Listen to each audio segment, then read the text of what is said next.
Olá, boa noite. Este é o Conversas Cruzadas aqui na TV Com, canal 36 da NET. A polícia concluiu o inquérito que investiga a atuação da médica suspeita de antecipar a morte de pacientes na UTI de um hospital em Curitiba. A médica Virgínia Soares de Souza está presa há 2 semanas. Ela foi indiciada pela polícia por homicídio qualificado. Também estão presos 3 médicos e uma enfermeira suspeitos de antecipação da morte de pacientes no hospital. A suposta atitude da médica reacende a discussão sobre como lidar com a falta de leitos nas UTIs dos hospitais. O que teria acontecido é fruto de uma mente criminosa ou da pressão pela abertura de novas vagas de internação nos hospitais? Esse é o nosso ponto de partida aqui no Conversas Cruzadas na TV Com.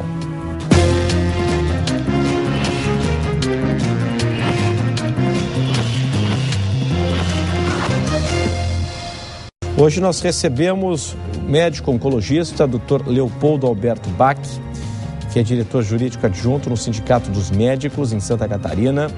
O programa recebe também a doutora Raquel Moritz, que é médica intensivista, fez a sua tese de doutorado com o tema Cuidados Paliativos na UTI. E nós recebemos também o Dr. Carlos Alberto Paraná, o Dr. Paraná, que é diretor do nosso HU, o Hospital Universitário. Queria começar com a doutora Raquel Moritz. Doutora, existe este drama em quem faz a gestão, no chefe da UTI, por exemplo, que lida com pacientes de alto risco, muitas vezes. E existe esse drama pela pressão na liberação de vagas, na oferta de novas vagas no hospital e, junto a isso, aquela situação onde você tem muitas vezes pacientes em quadro irreversível. Boa noite. Boa noite. Eu não esperava que nós fôssemos começar essa entrevista com essa pergunta diretamente, porque quando nós pensamos no cuidado daquele que está morrendo dentro da UTI, nós não temos que pensar na falta de vagas, né? A falta de vagas existe no nosso país, mas não, a opção de um tratamento, ela não tem que vir em cima desse raciocínio de falta de vaga, e sim do que é bom para o nosso paciente e o que é que nós devemos de sugerir de tratamento para ele. Então, eu queria dicotomizar um pouco. Perfeito. É ótimo para o debate, é ótimo. Esse questionamento. O questionamento, quando nós temos que pensar sobre como vamos tratar o nosso paciente, que seja considerado um paciente terminal dentro da UTI, ele não tem que ter influência pela falta de vaga, e sim pelo qual é o melhor tratamento para ele naquele momento. Claro que nós estamos falando, mesmo apesar das evidências, e é baseado nas evidências que houve a conclusão do inquérito pela polícia, óbvio, pelas gravações que todos nós acompanhamos nos telejornais da Globo. Agora é o seguinte, eu não consigo imaginar, doutor Paraná, que a médica sai de casa, é óbvio que não, ela não sai de casa pensando, hoje eu vou matar alguém, hoje eu vou desligar o aparelho de alguém, imagino que não. Eu queria saber a opinião do senhor. O senhor acredita que não tem como a gente fazer esse debate sem a pressão por novas vagas? Ou entra aí uma questão de patologia, de distúrbio de comportamento, Na verdade, Renato, boa noite, obrigado pela boa presença. noite a você, Renato, aos nossos telespectadores, quem está em casa, a nossa comunidade, né? Porque esse tipo de assunto sempre mexe muito com as pessoas e cria um medo, né? As pessoas, quando entram no hospital, alguém que já tem esse medo de ser abandonado no hospital, de não ser atendido, né? Isso já existe no imaginário das pessoas. E situações como essa, simplesmente, elas preocupam mais. Então, acho que esse programa pode ajudar no sentido de a gente clarificar algumas coisas, né? A primeira é que a gente tem 2 situações aí, né? Uma é a situação das instituições e outra é a situação das pessoas. Então, eu posso ter as instituições e o tratamento em terapia intensiva e a decisão do terapeuta, do médico intensivista, é baseada em protocolos tecnicamente discutidos. Então, até mesmo qual é a conduta no paciente terminal, ela tem parâmetros de quando se desliga o aparelho, ou quando se começa a fazer isso, existem protocolos internacionais que movem esse tipo de decisão. De acordo com a legislação de cada país. De acordo com a legislação de cada país. Uma outra coisa também é que, por exemplo, essa não é uma decisão solitária dentro da UTI, de um médico chegar lá e faz isso, né? Os UTIs, nosso UTI, por exemplo, a UTI do HU, ela tem um serviço de terapia intensiva. E esses casos são discutidos nas reuniões do serviço. Então, a discussão sobre condutas, em alguns casos, o serviço se reúne, os terapeutas que compõem toda a equipe, não é uma decisão de uma pessoa, é uma decisão da chefia. É uma decisão tomada por mais de uma pessoa, né? Depois a gente pode até aprofundar isso. A terceira coisa, por exemplo, no hospital universitário, nós temos também uma comissão de óbitos. Comissão de óbitos. Todo óbito que ocorre no hospital universitário, não só na terapia intensiva, os óbitos que ocorrem no hospital universitário, eles são discutidos por um outro grupo de médicos que não tem nada a ver com aquele óbito, para ver a pertinência da conduta naquele caso específico que foi a óbito. Tá, uma dúvida. Essa comissão analisa com base nos protocolos? Nos protocolos, nos documentos, nos prontuários que tem lá, ver a história da doença, os exames que você não tem como acompanhar caso a caso individualmente, pessoalmente, né? Não, é com base nos documentos. Essa comissão avalia, ela vai avaliar a base dos documentos, quando ela tem dúvida, ela pode pedir informações, etc, ela faz essa avaliação. Posso dar um pitaco? Não, porque eu sou também presidente da comissão de óbitos do hospital universitário, né? Nós avaliamos desde 2004 todos os óbitos que acontecem no hospital universitário para verificar se existe algum erro institucional nesses óbitos ou não. E aí, uma das coisas que nós percebemos é que as pessoas, elas têm doenças crônico-degenerativas cada vez mais pelo envelhecimento da nossa população e elas vão morrer nos hospitais. E que nós temos é que saber conduzir e tratar os pacientes durante o morrer. E isso foi até uma das coisas que nos fez criar a Comissão de Cuidados Paliativos dentro do Hospital Universitário, para que nós pudéssemos melhor conduzir o tratamento daqueles que estão morrendo. Isso é aliviar o seu sofrimento e dar a melhor qualidade de vida enquanto ela existir, que essa é a filosofia principal dos cuidados paliativos. Eu vou querer que qualidade de vida enquanto ela existir. Sim, daqui a pouco, de uma visão para o leigo, né, numa linguagem para o leigo que está em casa, eu gostaria que a senhora explicasse para a gente, eu achei interessante isso, como é que se faz uma condução e tratamento dos pacientes que vão morrer. Daqui a pouco a gente vai tratar desse assunto. O senhor gostaria de completar? Então, completando, é que essa possibilidade de alguém entrar enfurecido dentro do UTI e dizer alto e bom som, desliga o aparelho, etc. Isso não é viável, isso não existe na nossa instituição, isso não é plausível, sabe?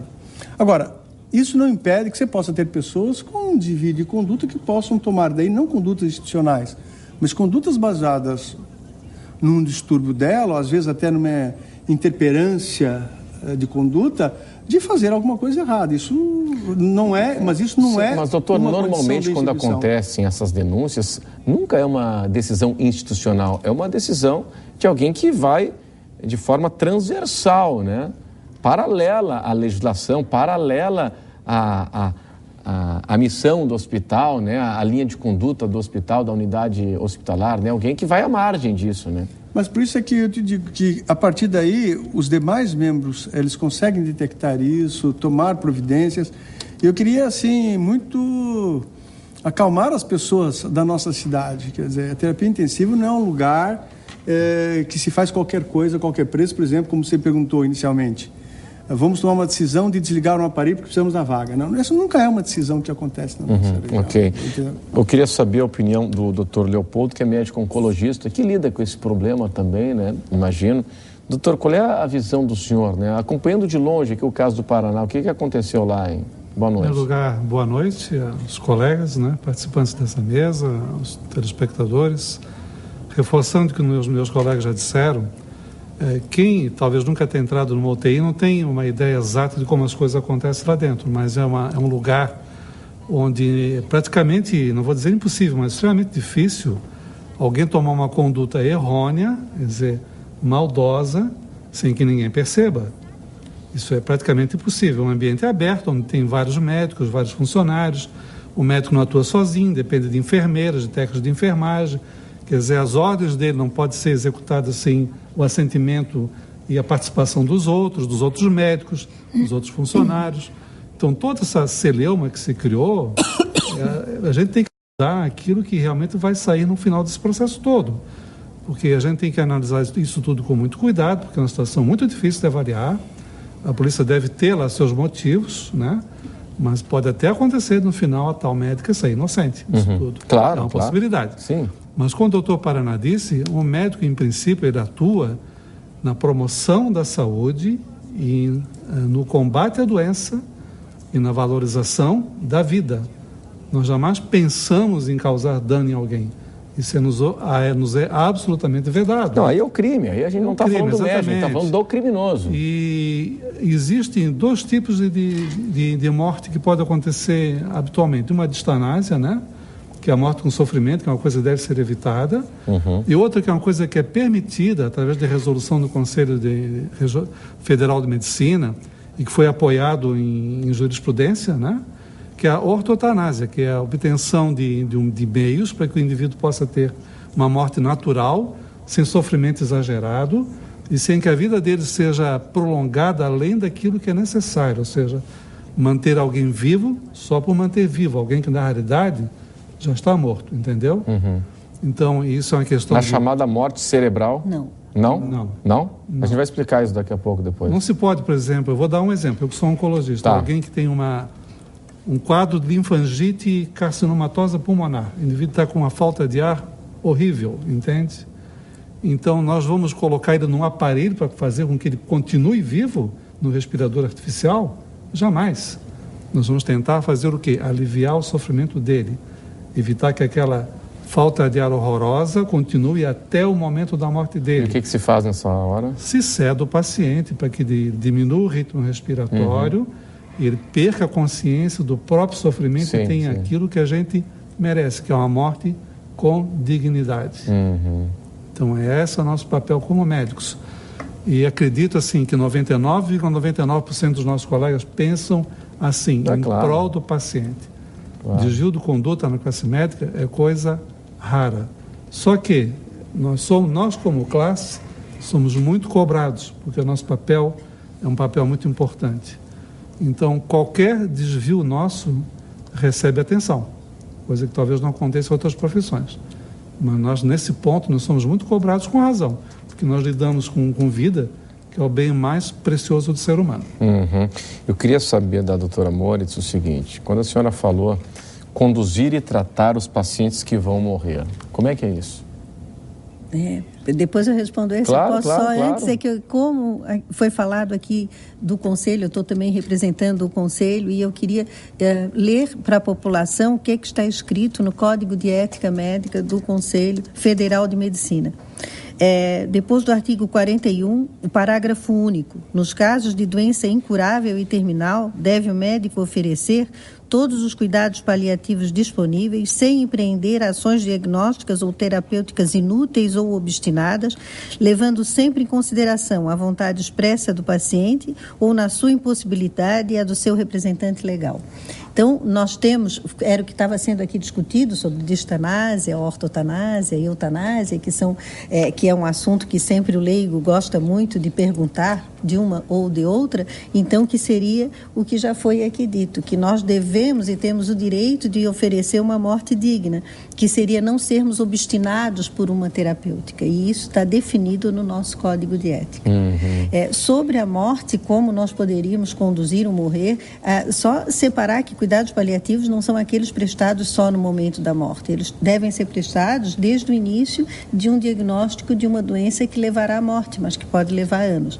Mas existem os cuidados no final da vida, e esses cuidados no final da vida têm que ser muito bem feitos também do ponto de vista técnico, não é que não haja um preparo técnico do médico para isso. E esse preparo aqui a gente já estava discutindo, em alguns momentos será ter que sedar um paciente e tirar a dor, em outros controlar os seus sintomas. Então, nos cuidados paliativos nós temos que nos preocupar, com a boa comunicação, que esse deve ter sido um grande erro do caso que nos trouxe aqui. Né? A comunicação é tudo e cada vez mais nós temos que nos preocupar com isso na área médica. O outro é o controle dos sintomas dos nossos pacientes, para que eles possam morrer sem dor, sem dispneia, sem falta de ar. e o outro é a qualidade de vida que ele terá. Obviamente, se tiver boa comunicação e se tiver o controle adequado dos seus sintomas, ele terá uma qualidade de vida enquanto a vida existir. Como é que se faz, doutor Paraná, essa relação difícil, né? A senhora falou em comunicação. A comunicação, o contato, a informação com os familiares do paciente. Isso é um trabalho que hoje em dia está muito em voga nos hospitais, é chamado humanização do cuidado. Que um dos aspectos da humanização do cuidado é isso, a UTI é visto como, às vezes, o pessoal da terapia intensiva, uma atitude muito tecnicista, que às vezes é difícil compreensão quando vai falar com um familiar, com alguém, não é? Então, nos hospitais nossos, atualmente, a gente discute muito isso, tem reuniões, a doutora Raquel, que está lá no HU, também trabalha um pouco isso, que é a humanização de como a gente coloca, até a maneira de colocar para aquele familiar a condição de terminalidade daquele indivíduo. E o nosso terapeuta, às vezes o nosso pessoal de terapia intensiva se vê em situações exatamente opostas. Familiares questionando por que a gente continua fazendo terapia, às vezes, no seu familiar, por que a gente não para de tratar, etc, etc. E outro, ao contrário, a gente tentando explicar que manter aquela terapia invasiva é tirar a dignidade da morte com tranquilidade, uma morte digna para aquele paciente, e ele querer continuar insistindo na ideia de continuar fazendo exames, né? fazer, não é? Complicado. Temos agora uma situação aqui da manchete de hoje. Sim. 5 cirurgias do nosso presidente venezuelano e a tentativa desesperada de manter olha o sofrimento que esse homem não teve que ter, e pela não aceitação, até a impossibilidade dele poder tratar com a dignidade necessária a sua própria vida, a sua própria decisão da morte. No caso do Chaves, o que o senhor acha que aconteceu?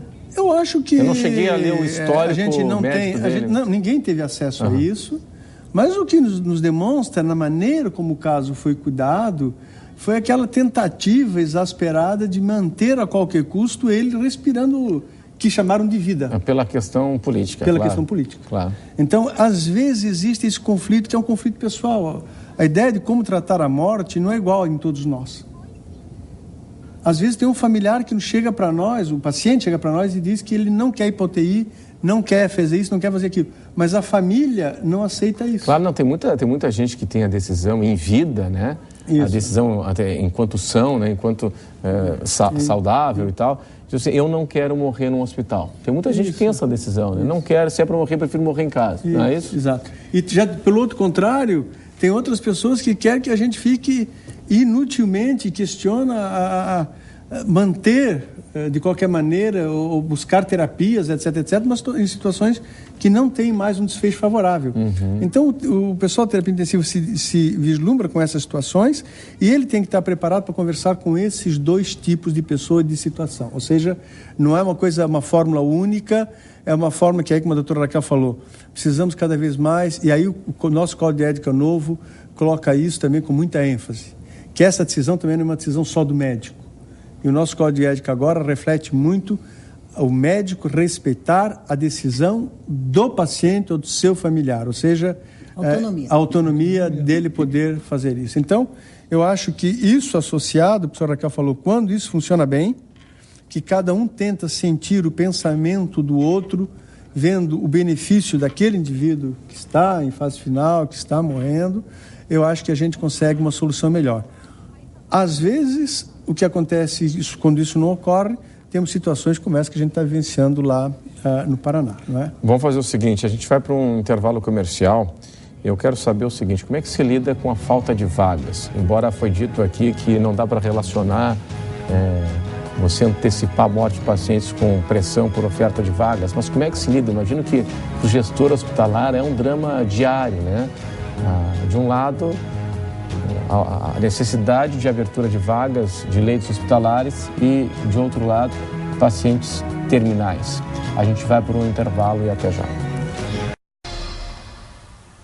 Este é o Conversas Cruzadas, aqui na TV Com. A gente pega como ponto de partida o caso da médica no Paraná, que foi presa, acusada de antecipar a morte de pacientes no hospital, na UTI, deste hospital lá em Curitiba. A gente está discutindo esse assunto. É crime, supostamente crime, né? Se isso de fato aconteceu, quem vai decidir isso é a justiça, ela foi indiciada. Há evidências, mas quem decide é a justiça. Quem condena ou absolve é a justiça. Ela está presa há 2 semanas. A gente discute também a questão da falta de vagas, não só em UTIs, mas em toda a rede hospitalar, pública e privada. Não tem hoje vaga em UTIs, em centros cirúrgicos, na rede privada. É uma guerra tremenda para você conseguir operar alguém na rede privada também. A falta de vagas, ela é geral. Eu queria saber dos senhores e da senhora, quando você falou agora há pouco assim, quando se desliga o aparelho e tal, quando se desligam os aparelhos? Tá. Antes de responder, que é difícil mas assim, essa pergunta, né? Mas vamos primeiro à falta de vagas. Eu acho, para a gente ter uma melhor controle das vagas de UTI, o mais importante seria a indicação do doente de internar em UTI. Muitas vezes se interna uma pessoa em UTI que não teria indicação. É mesmo? Não teria Muitas indicação. vezes se interna em UTI quando não tem indicação de UTI? É assim, no sentido de que pessoas que tenham uma doença terminal e que não teriam uma indicação e que não é bom para eles até estarem na UTI, mas por uma angústia do médico assistente, uma angústia dos familiares ou um problema estrutural do hospital, acabam internando na UTI. Mas deixa eu entender então isso, é que vocês são os técnicos, né? Eu sou o leigo no assunto. Tá, então o médico em situação terminal, o paciente em situação terminal está no quarto. E aí é o seguinte, não tem recuperação. Mas está com problema de ventilação, por exemplo. Aí vai para UTI? Não obrigatoriamente ele precisa ir para UTI, ele pode controlar o seu problema de ventilação na enfermaria, junto com os familiares do lado, estando muito bem assistido, talvez mais que bate aquele desespero, né? E tal. Mas essa decisão é na hora, né? E esse desespero é um desespero comum de bater tanto com os familiares e quanto com os médicos assistentes. E até culturalmente, tanto que tu aqui já estás falando assim, mas se ele está com falta de ar, então vai para a UTI. É que a minha visão é do leigo, né? É que a visão do leigo, que dá aquele problema de ventilação, aquele problema de respiração. Isso. E não se discutiu esse assunto previamente, muitas vezes, bate o desespero. E isso de discutir previamente é outro importante para a gente retomar a autonomia, que é importante para que a pessoa possa exercer a sua autonomia e que haja uma adequada comunicação e que seja informado pelo médico todo o quadro do paciente, porque ele só pode decidir o que ele quer que seja feito quando ele sabe a verdade. Pois é, mas doutor, é o seguinte, na média, pela experiência dos senhores e da senhora, o paciente que entra no hospital, ele pensa que vai sair vivo do hospital, ou não? Imagino que sim, né? Não. Nem sempre. Nem sempre. É uma situação muito delicada essa, né? Você discutir claramente com o paciente isso. Mas deve ser. É assim que nós devemos fazer. Nesse caso de... Para nós respeitarmos a autonomia do paciente, nós temos que discutir de reversibilidade, né? Nesse caso, tem que se abrir o jogo. Na realidade, Renato, a gente tem que ter clareza na comunicação com o paciente e com a família, certo? E nós temos que, assim, tentar explicar sempre para o paciente e para a família o diagnóstico, o tratamento que vai ser realizado, as consequências do tratamento, os prós e os contras, os efeitos colaterais, as sequelas, né? O resultado e também as situações que podem acontecer de pior e até de óbito. Né? Sim. Tudo isso tem que ser explicado de forma clara para a pessoa entender o que está acontecendo e poder até, inclusive, tomar decisões. Se ela quer efetivamente se submeter a um tratamento custoso, longo, trabalhoso, muitas vezes com um resultado que não vai ser um milagre, vai ser, às vezes, um resultado pequeno. E essa clareza é importante para as pessoas poderem se situar, porque o médico não é Deus, ele toma decisões baseadas no seu conhecimento técnico, no seu conhecimento como profissional existem habilitado. Quadros irreversíveis, né? Mas muitas vezes existem caminhos que tu podes discutir com a família e com o paciente para saber qual é o caminho melhor para aquele caso específico, qual é o caminho que a pessoa quer para si. Lógico que sempre que tu vais conversar com alguém, tu és uma pessoa, tu vais procurar abranger aquilo de uma forma humanística. Claro. Tu não vais torturar a pessoa com um prazo de validade. Pois é, doutor, mas normalmente o familiar, leigo, não médico, ele tem a esperança, ele acredita no milagre, ele acredita que de repente vai se recuperar e tal. Não, é um direito, só que a gente como médico tem que explicar as coisas como vão acontecer do ponto de vista médico. A gente sabe qual é a evolução biológica da doença. Sim. A gente sabe qual é o resultado provável que ela vai ter. E nós temos que explicar isso para a família de forma 100% clara. Para o paciente, nem sempre. Porque muitas vezes não é humano tu dizer para ele que ele vai morrer daqui a 2 semanas. Pois é, claro que não, claro que não. Agora, me chamou a atenção essa história, né, que a doutora Moritz disse assim, muitos pacientes não são de UTI e acabam indo para a UTI, não precisariam ir para a UTI, esse é o termo, não precisariam ir para a UTI e acabam indo. Não adiantaria nada ir para a UTI. Sim. Poderia ter uma morte mais digna no quarto, na enfermaria, no ambulatório. E esse é um dos problemas de falta de leitos na UTI. É um dos problemas, não é o único. Pois é, mas mas se não há o diálogo, se não houve esse diálogo com o paciente, com os familiares, por questões culturais, né, por questões de valores pessoais, de crença pessoal, que é legítimo, a gente tem que se respeitar, né, o pensamento das pessoas, a cultura das pessoas. Se não houve esse diálogo, quando dá correria que eu digo, aquele desespero, falta de ar e tal, aí não é hora de ter o diálogo naquele momento, aí tem que levar para o UTI mesmo ou não. Você veja, Renato, se não houve o diálogo, esse que os senhores estão falando aqui. Mas, Renato, eu quero esclarecer uma coisa, eu tenho a impressão, talvez seja melhor a Raquel dizer isso, assim, eu não acredito que esse tipo de paciente, assim, o tipo de paciente errado que esteja na UTI seja uma coisa frequente.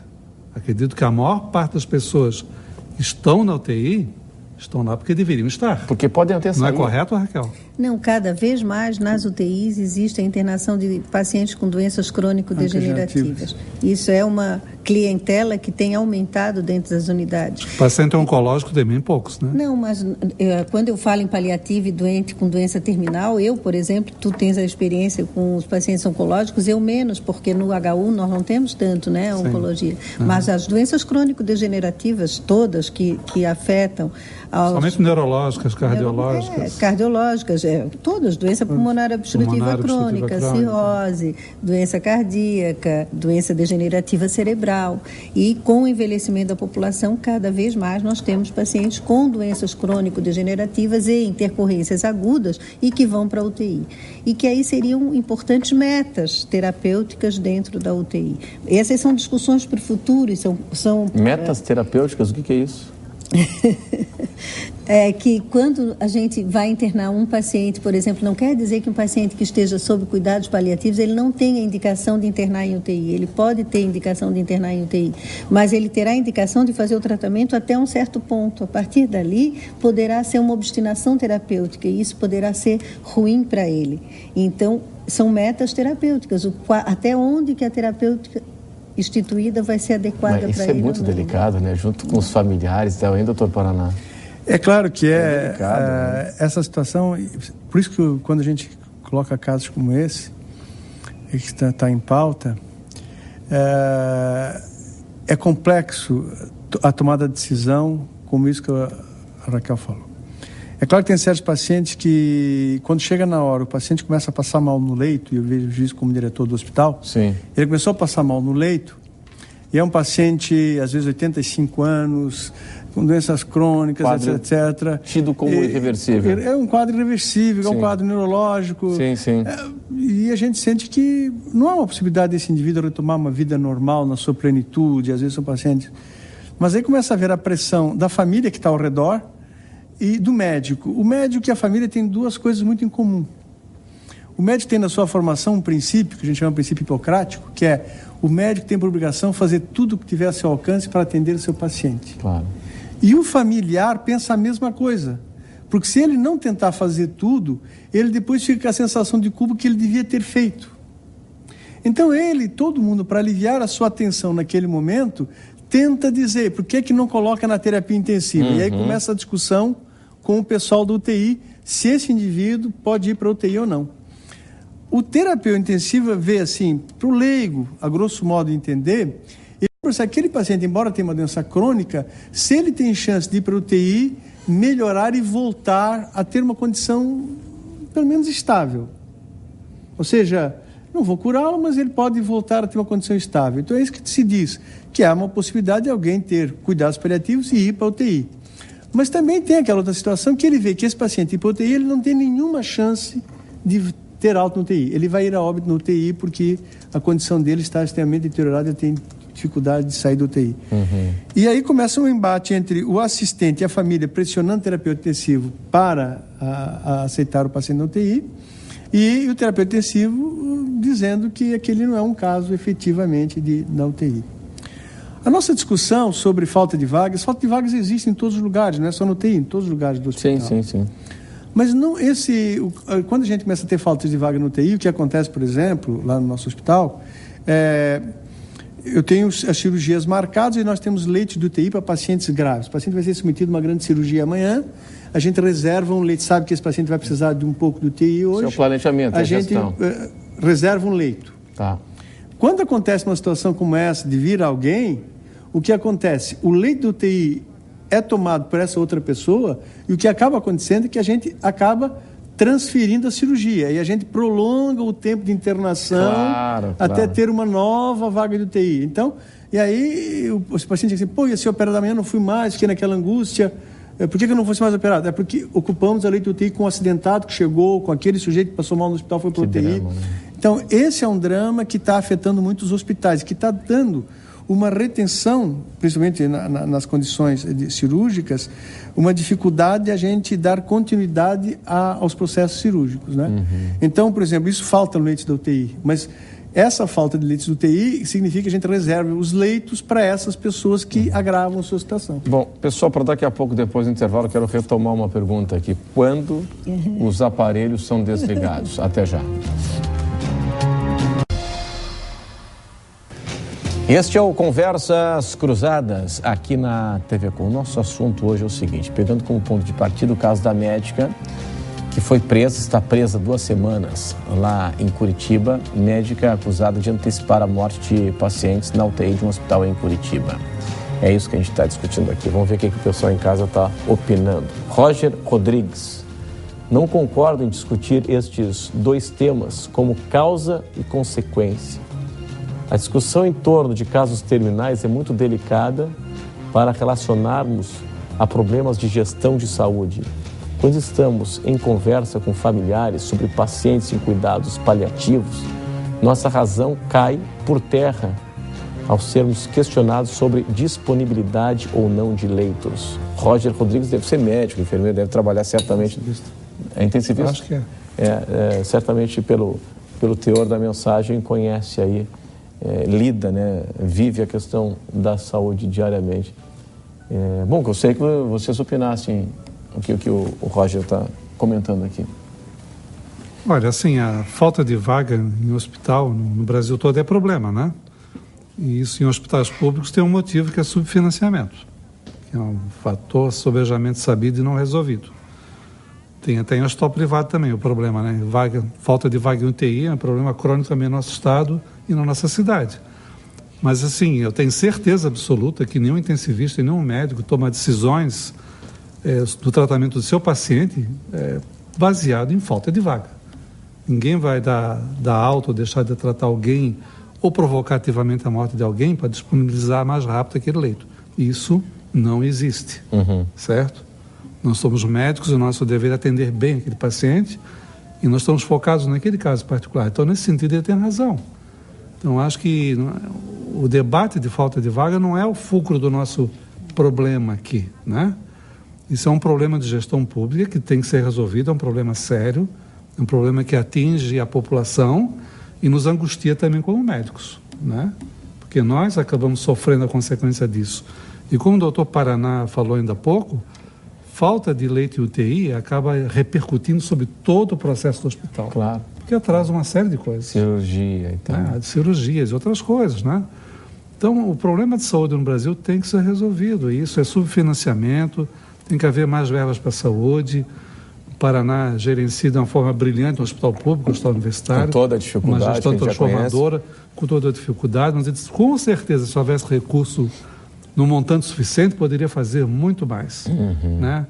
E quem sofre nisso tudo, quem é? A população, mas assim, ela deve ser tranquilizada, então complementando essa observação que foi feita, que no nosso agir como paciente, esse problema de falta de vaga ou não existe. Nós sempre faremos o melhor pelo paciente, ele vai ficar internado daquele jeito, naquele leito, tanto tempo quanto for necessário. Acho que meus colegas concordam com isso. E eu acho que talvez o que ele tenha querido dizer, que também quando a gente começou, eu disse, não pensei esse enfoque, né? Sim, que não é o enfoque do cuidado paliativo ou da decisão sobre fim de vida, não vem em cima de falta de vaga. Não é pela pressão por falta de vaga. Não é por essa pressão. Talvez o que ele tenha querido dizer também é que os cuidados paliativos, quando nós vamos pensar neles, nós vamos pensar basicamente em tratamento domiciliar e ambulatorial. Nós não vamos pensar em internação e muito menos em internação em UTI. Alguns momentos, os cuidados paliativos precisam de UTI, mas são raros os momentos. Na maioria das vezes, nós vamos nos preocupar com tratamento domiciliar, mais até do que hospitalar. Então, talvez seja esse o enfoque que ele queira dizer, que não tem muito a ver a gente estar aqui discutindo UTI, falta de vaga com cuidado paliativo. Uhum. E outra coisa também é uma questão cultural que a gente precisa, eu acho que a gente tem que ter um programa para aprofundar isso, né? Que é essa questão cultural de que as pessoas ainda no nosso país acham que devem levar os familiares para morrer nos hospitais. Os hospitais como locais, sim, hospitais como locais, claro, a pessoa começa a ter alguém mesmo em fase, idade avançada, etc., em casa, passando mal, ele não... o sentimento de culpa, se ele não levar para o hospital, não fazer alguma coisa, dá a impressão que ele está provocando... Está sendo omisso uma eutanásia, né? Então, ele vai levar para o hospital, para tentar liberar a família toda de que ele não fez nada, ficou assistindo o seu familiar morrer. Então... isso é uma discussão que acontece em todos os hospitais do mundo, com o aumento de vida da população. Mas muito em função também da falta de conhecimento, não, doutor? Você acha que é só cultural? Estrutura também, né? Porque quem vai dar o atestado de óbito? De quem vai dar o atestado de óbito. Eu imagino que muitas vezes o familiar imagina que, levando para o hospital, talvez tenha uma alternativa, talvez ele se recupere ou não. Ele também pensa isso, mas ele também pensa que se morrer em casa depois vai ter que não ter um atestado de óbito, que lá já resolve. Ou seja, aquilo que foi dito aí nessa mensagem nós precisamos discutir essa questão com uma profundidade maior, e acho que a televisão como meio de comunicação social deve participar para que a gente trate essa questão que é tão difícil para todos nós, que é a morte de uma maneira um pouco mais humanística, para que o doente possa ter autonomia de decisão, que atualmente ele não tem. Porque se ele não tiver todas as informações necessárias para aquele processo, ele não tem autonomia para decidir, porque ele não tem informação para decidir. Sim, claro. Então nós precisamos trazer isso, tirar essa questão cultural, mudar leis para essa questão da morte assistida em casa. O Sistema Único de Saúde e também as seguradoras devem criar programas de cuidados paliativos para a morte assistida em casa. Quer dizer, nós precisamos criar formas de que não seja o médico intensivista que leva até o fim uma terapêutica invasiva para que a gente aceite que a gente fez tudo que estava ao nosso alcance para tratar o nosso familiar ou o nosso paciente, no caso dos médicos. Então, eu acho que esse é um foco que a gente vai precisar discutir mais. O envelhecimento da população nossa e a maneira como isso está ocorrendo, com a velocidade que está. O Brasil é um dos países que, pelo avanço também da tecnologia, da medicina e dos processos de saúde, de educação, a gente tem tido um dos maiores perfis de envelhecimento nos países em desenvolvimento. Nós estamos atingindo já, a gente esperava que só em 2020 atingíssemos esse perfil de envelhecimento populacional que nós já atingimos hoje. Então, isso significa que a gente vai ter que atender a esses desafios da morte de uma maneira, do fim de vida desses pacientes de uma maneira melhor do que a gente está fazendo hoje, que é levar para emergência dos hospitais a qualquer hora pessoas moribundas para que elas moram dentro dos hospitais. Então nós precisamos tratar isso de uma maneira mais efetiva. Renato, só complementando a informação do Dr. Paraná, o CEPOM, que é um dos órgãos que eu trabalho, né? Ele tem um programa de internação domiciliar, onde exatamente esse tipo de paciente que é de cuidados paliativos, ele é cuidado em casa, né? Através da visitação periódica de equipes, de médicos, de enfermeiras, que possibilita evitar a internação. E esse paciente, muitas vezes, ele consegue ir a óbito em casa de uma forma mais tranquila, junto com a família, e sem ocupar um leito hospitalar, né? Então, é um programa que existe, que funciona muito bem, né? E que talvez seja algo que deva ser replicado para outras especialidades e outras instituições, né? Isso é importante teres falado, porque a oncologia, dentro das especialidades, é a que tem uma maior estrutura para o atendimento do seu paciente que está morrendo. As outras especialidades, elas têm mais dificuldade. Então, o doente ele sofre mais no fim da sua vida quando não é um paciente oncológico do que quando ele é oncológico. Isso os estudos... Quando não é? Quando não é, sim, porque a estrutura é mais humanizada, né, no caso. É menor, tanto que existe, na nossa cidade existe, no CEPOM, um atendimento domiciliar muito bem estruturado mais humanizado dos pacientes, mas eles para os oncológicos, os não oncológicos. Claro. Mas também é porque existe no sentimento da população uma ideia da possibilidade da morte no câncer. Sim. Entendeu? Que não existe nas outras doenças. Da não cura, né? Da não cura, entendeu? Então fica nesse imaginário uma discussão maior sobre isso. E há um aparato maior sobre isso. O que a professora Raquel está dizendo, a doutora Raquel, é que nós precisamos levar isso para outras crônico-degenerativas em virtude do investimento populacional, não ficar só no câncer. Muito bem, deixa eu ver o que está chegando aqui também. Janine. O Rafael dos Santos no Facebook diz assim, jamais esse tipo de motivo pode ser alegado como justificativa para os crimes que estão sendo imputados à médica e demais profissionais. A questão aí da falta de vagas e tal. A motivação, ao meu ver, é falta de preparo psicológico dos profissionais acusados e principalmente a banalização da vida. Não há pressão emocional que justifique tirar a vida de alguém desta forma. É o Rafael dos Santos. Quando se desligam os aparelhos? Nós não estamos falando aqui em tirar a vida, né? E esse caso específico nós não podemos nem julgar, porque nós não sabemos direito o que aconteceu lá. Então vamos assim tirar... Eu estou vendo a população que está falando aqui, ela está falando muito em cima daquele caso, como que dizendo que matavam por falta de vaga, que tiravam... Não, no caso de Curitiba a gente está falando. Que pelas conversas, pelas gravações que a gente ouviu... Sim, mas a gente... Né, eu não queria opinar sobre esse caso, porque a gente não sabe sobre ele. Estamos falando de indícios, né? Pelas evidências. Agora vamos falar assim, nós sempre trabalhamos seriamente, sempre pensamos no bem do nosso paciente, passamos a nossa vida inteira pensando na qualidade de vida dele, na autonomia dele, no controle dos sintomas, no caso aí dos paliativos, né? Na cura, na UTI, a principal que sempre se vai internar, a UTI não é lugar de morte, é lugar de vida, a taxa de mortalidade da UTI é em torno de 25%, que as pessoas sempre acham que é muito maior do que isso, né? E devem internar na UTI pessoas que têm possibilidade de recuperação. Então, vamos, assim, separar essa conversa nesse sentido. Quando que nós vamos, colocando entre aspas, desligar aparelhos? Não é desligar aparelhos, vamos pensar em limitar tratamentos curativos quando eles não estão sendo benéficos aos nossos pacientes. Então, em determinados momentos, vendo como a doença está evoluindo, nós estamos vendo que alguns medicamentos que nós estamos vendo, algum tipo de tratamento que nós estamos fornecendo ao nosso paciente, ele está sendo pior para ele, aumentando o tempo do sofrimento para ele e para a sua família, do que sendo benéfico para ele. Então, ele não é justificável. Mas a decisão é de quem? A decisão de qual tratamento é benéfico ou não é do médico, porque quem tem orientação técnica... Não, estou falando de desligar os aparelhos.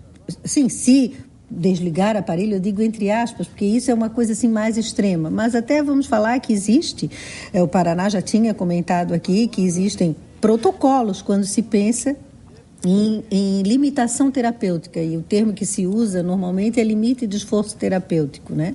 Ou recusa ou suspensão de terapia considerada fútil ou inútil, é um outro termo técnico que também se usa em artigos no mundo inteiro a esse respeito. Quando que é indicada, então, a recusa ou suspensão de uma terapia? Quando ela não está trazendo benefícios ao paciente e está aumentando o seu tempo de morrer e aumentando o seu sofrimento. Quem decide qual terapia que está sendo efetiva ou não é quem tem condições técnicas para tal, é o médico. Tá, mas é uma decisão. Não, essa decisão na verdade, um eufemismo, né? Não é eufemismo isso que a gente está fazendo aqui, quando se fala assim, retirar, interromper um medicamento ou tratamento inútil ou fútil e tal. Aí a médica é acusada de antecipar a morte de pacientes. Mas ali são coisas diferentes. É diferente. São coisas porque, diferentes. Na realidade, a acusação de ela ter provocado a morte do paciente. Sim. Aí, na realidade, tu estás antecipando a morte de uma forma ativa. Estás ativamente provocando o óbito daquela pessoa. É uma coisa bem diferente daquilo. Com algum medicamento, alguma coisa assim, com um contramedicamento, com algum... Não precisa dizer aquela questão, quando tira o tubo. Sim. Mas eu posso antecipar a morte do paciente, por exemplo, fazendo uma droga ou fazendo uma coisa qualquer, quer dizer, provocando a morte, uma droga. Pode misturar pancurone, por exemplo, uma das drogas citadas naquele processo, e tirar o respirador, a pessoa morre. Mas eu gostei mas isso é homicídio. Sim, mas é você. Mas é como o senhor falou, é colocar o medicamento que vai provocar a morte. Agora, eu gostei que o Rafael colocou, ou seja, também temos que reconhecer uma realidade nossa, de que muitas vezes nem todas as pessoas que trabalham, às vezes, na equipe, nessa área, têm as condições psicológicas melhores para estar naquela tarefa. E nós precisamos cada vez mais, então, investir em capacitação. Nós precisamos investir, claro, em perfil das pessoas que trabalham nesse setor. Precisamos cada vez mais preparar essas pessoas para essas situações estressantes que elas convivem no dia a dia. Ou seja, isso é tem que ser um processo contínuo de melhoria de qualidade.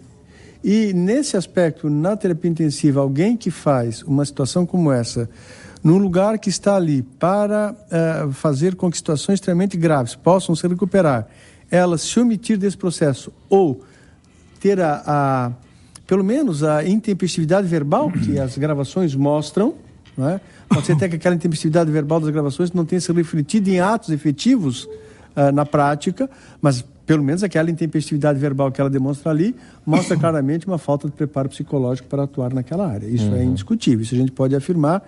Não é uma questão de juízo de culpa ou não, mas dizer que não é aquilo que está nas gravações e as suas manifestações não são de uma conduta adequada para alguém que trabalha numa unidade de terapia intensiva, muito mais que chefia uma unidade dessa. Claro. Mas, e essa questão, como eu estava dizendo novamente, o nosso pessoal da UTI, quem trabalha na UTI, trabalha em regime de plantão e passa plantão sucessivamente.